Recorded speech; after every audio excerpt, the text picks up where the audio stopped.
Hi everyone! Welcome back to Vlogmas here on Making Things with String.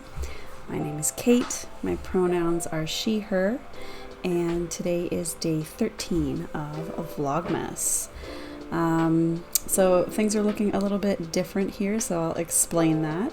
After I go over my yarn advent for the day and talk about my stitching that I did today, I'm going to spend some time on my Ravelry page here going over with you some of the things that I've added to my favorites,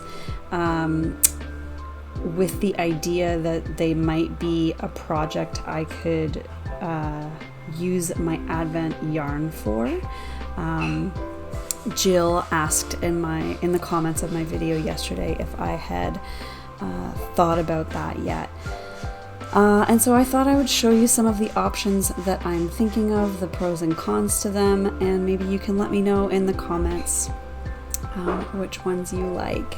But yeah, first let's get started with today's skein of yarn from the Hue Loco Oxide Fade Advent Calendar.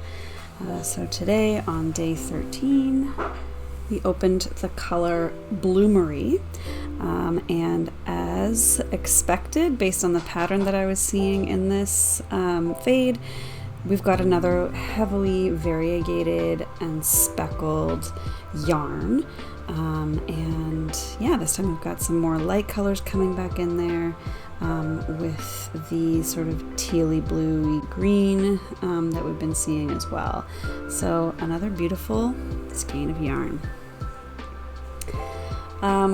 This morning I did a teeny tiny bit of stitching on Reaching Skyward as well, so I'll put some footage here of what that's looking like.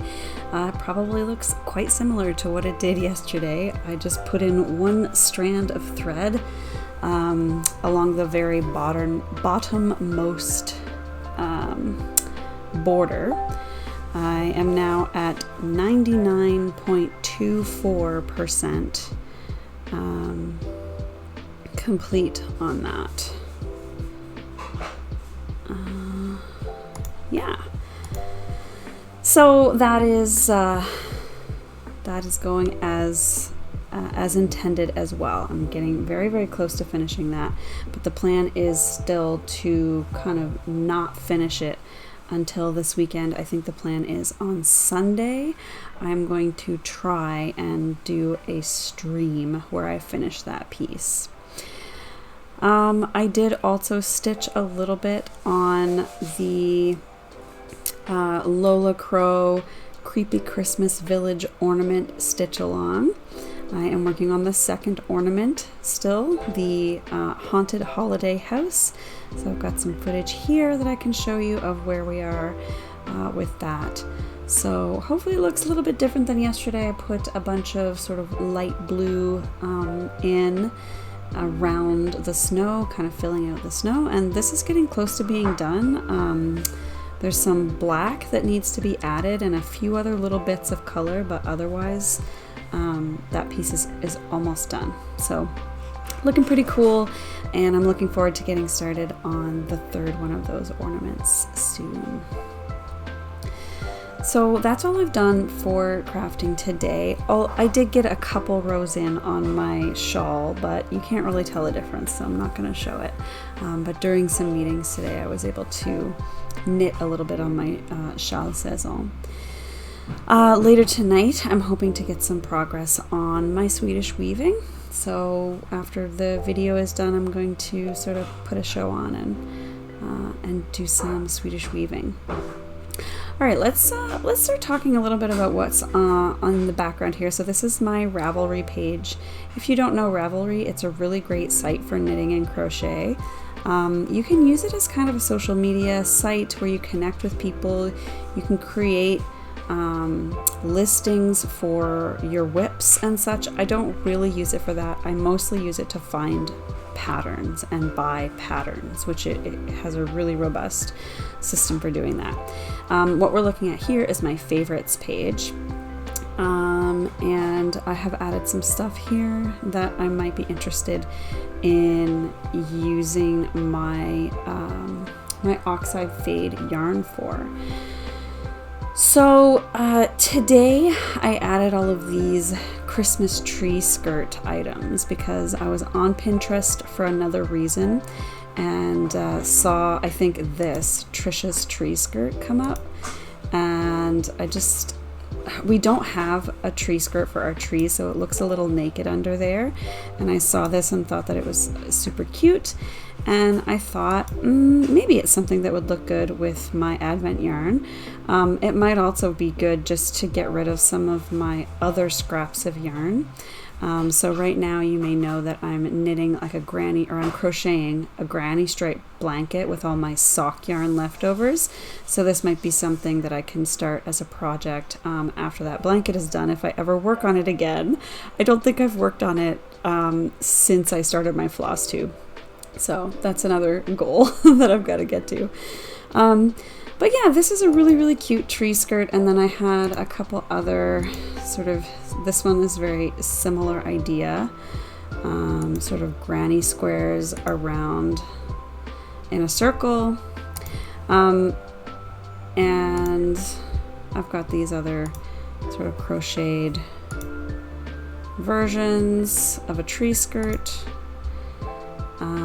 And this one is sort of cool. It's like star-shaped chevrons. Really nice. And I'll show you one last one, this sort of square version. So this is sort of a very easy, a really easy version that might look really great with a fade advent calendar, I think. But I do kind of like this circular shape for a tree skirt better, but I don't know, this might work just fine. Or I could just do it in a circle, like these ones, the middle part is just a circle, so I imagine I could just keep going like with that. So the main problem, hopefully my mouse click isn't super loud for you. My main problem with all of these tree skirts is that they call either for worsted weight or Aran weight yarn, and the yarn that I have in this advent calendar is fingering weight. So I would need to figure out what that means for any modifications that would need to be made to these patterns to make it the right size. So if I just knit it or crocheted it as called for in the patterns here, it would end up being smaller, I think, or looser. I'm not sure. So I'm not sure how these would work. Before today, when I got on this, before getting on this Christmas tree skirt idea, I have been thinking that I would like to make a garment out of the yarn. Last year I made a dress out of my advent calendar yarn, but I think I would like to make something that I might wear a little more often, like a sweater, and I didn't quite have enough yarn to make that whole dress, so I think a sweater might be a little more feasible. So the one that I had in mind originally was that 70s stripe pullover. This is a crochet sweater pattern, and as you can see, it's very stripy, so I think you could make it work really well with advent yarn. But the problem that I'm realizing with this is that the yarn weight that's called for is DK. Now you can get DK weight by holding two strands of fingering weight together, but because of the high degree of variegation in this yarn, I wouldn't necessarily want to hold two strands together. I think that might hide some of the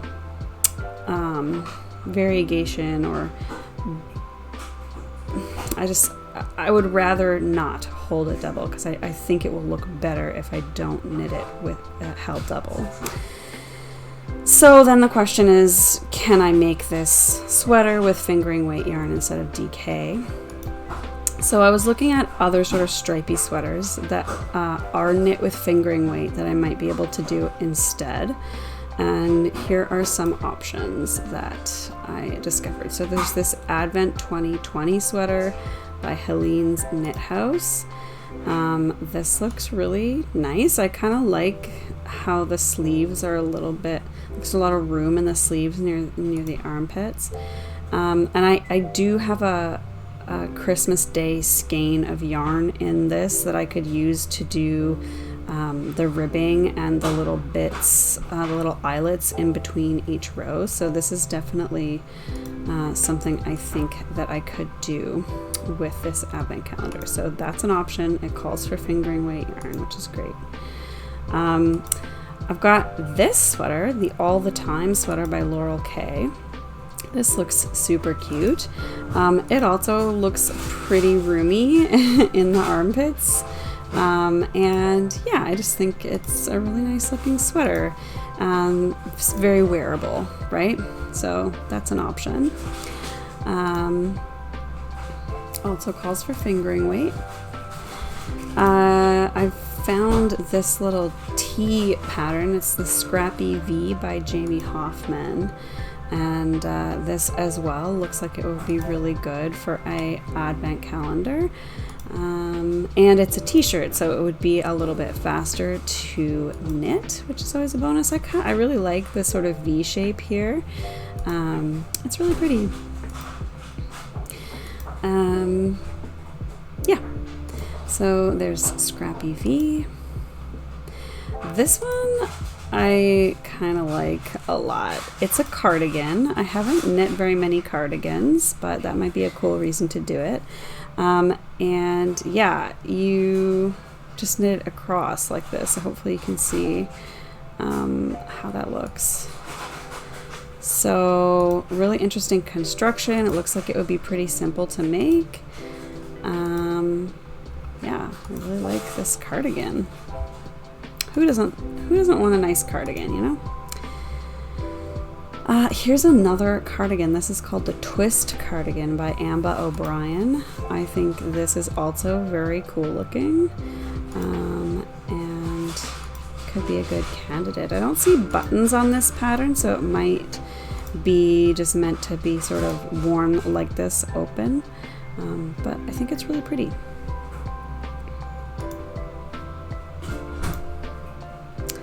And those are all the patterns that I had flagged as potential advent calendar projects. So let me know what you think of those, if there's any that spoke to you, whether you like the garment idea more than the tree skirt idea. And yeah, I think I will let you go for today. But I hope you had a wonderful day, and I look forward to seeing you again tomorrow. Bye-bye.